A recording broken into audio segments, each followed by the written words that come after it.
طيب بما ان ماتش باريس وبرشلونه خلص فيعني انا ليا الحق ان انا اصيح شويه. يعني اي حد هيجي له الفيديو ده هيتفرج على واحد باريسي بيصيح. حد يجي يقول لي هو انت بتشجع باريس؟ هو في حد بيشجع باريس؟ انا بشجعش. يعني انا محمد بشجع باريس، انا ورؤوف خليف بس. في العالم العربي كله مفيش غير انا ورؤوف خليف بنشجع باريس عشان انا مهزأ. انا انسان مهزأ ان انا بشجع الفريق ده.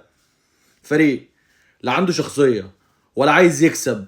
اللعيبه قاعده طب ما يلا نباصي ان شاء الله نجيب جون، ان شاء الله ان شاء الله هنعمل شغل جامد قوي قوي ان شاء الله باذن الله. انت على ارضك يا مهزأ، يا فريق يا عره، يا فريق يا رمه. انت على ارضك وسط جمهورك، فريقك كويس ومحترم. كيليان امبابي ما جاش، مفيش حد جه في فريق. مفيش لعيب جه غير فيتينيا اليتيم الوحيد اللي جه.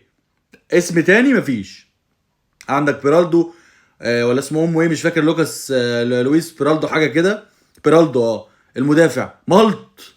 يا لهوي، انا في كوره شفتها، الكوره اللي هي حصل فيها التبديله بتاعت فيرمين لوبيز لما نزل مكان جندوجان. الكوره اتبدلوا، اتلعبت اوت من عند 18 او يعني من ناحيه 18 او نص ملعب برشلونه. باصه في نص الملعب، فراغ، بلاك هول في النص.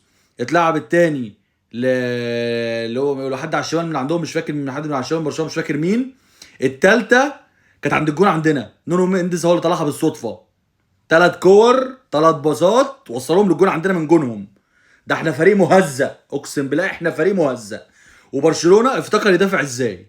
انا قررت بقى احنا افتكرنا ازاي هندافع. احنا بقالنا ماتشين، الماتش ده وامبارح اللعيبه بتفتكر كوره جديده. بايرن بيفتكر وبرشلونه بتفتكر.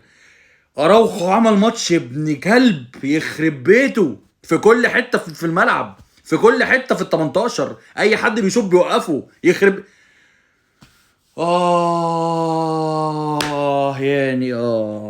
يعني على الفريق المهزأ. اقسم بالله العظيم احنا فريق يستاهل نخسر. احنا فريق يستاهل نخسر. احنا معانا مدرب عرة، احنا معانا لعيبه اعر من المدرب.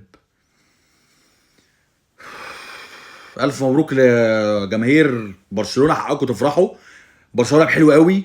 برشلونه كان ماسك كوره في ملعب باريس حاجه تعر. السلام عليكم.